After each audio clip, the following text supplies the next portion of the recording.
ನೋಡಿ, ನಿನ್ನೆ ರಾತ್ರಿ ಮಠ ರಾತ್ರಿ ಅಂದರೆ 3 ಗಂಟೆಗೆ, ಮಧ್ಯರಾತ್ರಿ 3 ಗಂಟೆಗೆ ಸಮಯದಲ್ಲಿ ಕಲಬುರಗಿ ಸೆಂಟ್ರಲ್ ಜೈಲಿನಿಂದ 3 ಜನ ಸಜಾಬಂದಿ ಕೈದಿಗಳು ಎಸ್ಕೇಪ್ ಆಗ್ತಾರೆ. ನಗರ ಪೊಲೀಸ್ ಆಯುಕ್ತರಾದಂತಹ ಶರಣಪ್ಪ SD ಇದಕ್ಕೆ ಸಂಬಂಧಪಟ್ಟಂತೆ ಸ್ಟೇಟ್ಮೆಂಟ್ ಕೊಟ್ಟಿದ್ದಾರೆ. ಈಗ ಕಲಬುರಗಿ ಸೆಂಟ್ರಲ್ ಜೈಲಿನಿಂದ 3 ಜನ ಸಜಾ ಕೈದಿಗಳು ಎಸ್ಕೇಪ್ ಆಗಿದ್ದ ಕೇಸ್ ವಿಚಾರ ಸಂಬಂಧ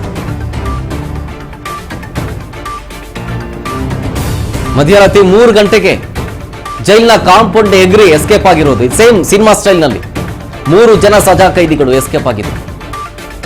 ಇದರ ಬಗ್ಗೆ ಮಾಹಿತಿ ಬಂದ ಕೂಡಲೇ ನಾವು ಸ್ಥಳಕ್ಕೆ ಭೇಟಿ ಕೊಟ್ಟಿದ್ದೀವಿ ಅಂತಂದ್ರು. ಜೈಲು ಅಧಿಕಾರಿಗಳು ದೂರು ಕೊಡ್ತಾ ಇದ್ದಾರೆ.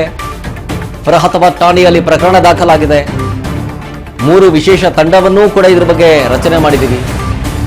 ಈ 3 ಜನ ಆರೋಪಿಗಳು ಅಥವಾ ಸಜಾ ಕೈದಿಗಳು, ಈ 3 ಜನ ಸಜಾ ಕೈದಿಗಳು ಮೂಲತಃ ಬೀದರ್ ಜಿಲ್ಲೆಯವರು. ಬೇರೆ ಬೇರೆ ಕೇಸಲ್ಲಿ 3 ಜನರಿಗೆ ಜೀವಾವಧಿ ಶಿಕ್ಷೆ ಕೂಡ ಆಗಿದೆ. ಜೈಲಿನಲ್ಲಿ ಬ್ಯಾರಕ್ ನಂಬರ್ 5 ಇದ್ರಂತೆ. ಅಲ್ಲಿಂದ ಬಾತ್ರೂಮ್ನಲ್ಲಿದ್ದಂತಹ ಗ್ರಿಲ್ ಅನ್ನ ಕಟ್ ಮಾಡಿಬಿಟ್ಟು ಎಸ್ಕೇಪ್ ಆಗಿದಾರಂತೆ. ಜೈಲಿನಲ್ಲಿ ಹೊಸ ಪ್ರಿಸನ್ ಕಟ್ಟಡ ಕಾಮಗಾರಿ ನಡೀತಾ ಇದೆ. ಅಲ್ಲಿದ್ದಂತ ಏಣಿಯನ್ನ ಬಳಸ್ಕೊಂಡು ಅದಾದ್ಮೇಲೆ ಕಾಂಪೌಂಡ್ ಜಿಗಿದು ಎಸ್ಕೇಪ್ ಆಗಿದ್ದಾರೆ. ಕಾಂಪೌಂಡ್ ಗೋಡೆ ಮೇಲೆ ವಿದ್ಯುತ್ ತಂತಿ ಬೇಲಿ ಎಲ್ಲವೂ ಇದ್ರೂ ಕೂಡ ಹಂಗೆ ಜಂಪ್ ಹೊಡೆದು ಹೋಗಿದ್ದಾರೆ. ಇದರಲ್ಲಿ ಅಲ್ಲಿನ ಸಿಬ್ಬಂದಿ ಮತ್ತು ಅಧಿಕಾರಿಗಳ ಲೋಪ ಕೂಡ ಇದೆ.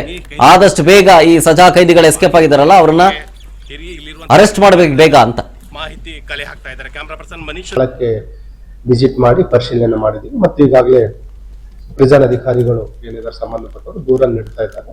ಆ ದೂರಿನ ಮೇರೆಗೆ ಪ್ರಕರಣ ದಾಖಲು ಮಾಡಿಕೊಂಡು ಏನು ತಪ್ಪಿಸ್ಕೊಂಡು ಹೋಗಿದ್ದಾರೆ ಸಜಾ ಕೈದಿಗಳು, ಅವರನ್ನ ಪತ್ತೆ ಮಾಡಲಿಕ್ಕೆ ನಾವು 3 ವಿಶೇಷ ತಂಡಗಳನ್ನ ಮಾಡಿದ್ವಿ. ಆದಷ್ಟು ಬೇಗ ಅವರನ್ನ ಬಂಧಿಸ್ತೀವಿ.